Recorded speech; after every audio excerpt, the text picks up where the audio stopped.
మీకు ఆర్థోపెడిక్లోనే స్పెషలైజేషన్ చేయాలని ఎందుకు అనిపించింది సార్ అసలు? చిన్నప్పటి నుంచి డాక్టర్ అవ్వాలనే కోరిక ఉండేది. ఎందుకంటే నేను ఊర్లో ఒక డాక్టర్ గారిని చూసి ఒక పల్లెటూరులో ఇన్స్పైర్ అయ్యాను. ఒకసారి డాక్టర్ అవ్వాలనుకున్న తర్వాత సర్జన్ అవ్వాలనే కోరుకుండేది. అంటే ఆపరేషన్ చేయాలంటే ఆసక్తి, ఎందుకంటే ఆ డాక్టర్ గారు ఆపరేషన్ చేసేవారు.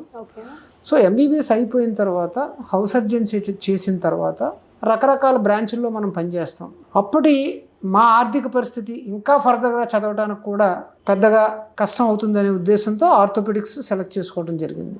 ఆ తర్వాత ఒక్కసారి నేను ఆర్థోపెడిక్స్ జాయిన్ అయిన తర్వాత నా అదృష్టం, మొదటి 1 సంవత్సరం ట్రైనీగా పనిచేస్తున్నప్పుడు ఆ మద్రాస్ రామచంద్ర మెడికల్ కాలేజ్లో వన్ ఆఫ్ ది బెస్ట్ యూనిట్లో వర్క్ చేశాను. సో నేను పనిచేసిన హెచ్ఓడీస్ కానీ అక్కడ యూనిట్ ఇన్ఛార్జెస్ కానీ వాళ్ళని చూసి then I became mad about orthopaedics. So అప్పటి నుంచి ఇంక ఎట్టి పరిస్థితుల్లో ఆర్థోపెడిక్స్ చేయాలని నిర్ణయించుకున్నాను. ఆ తర్వాత ఆర్థోపెడిక్స్ పోస్ట్ గ్రాడ్యుయేషన్ చేశాను.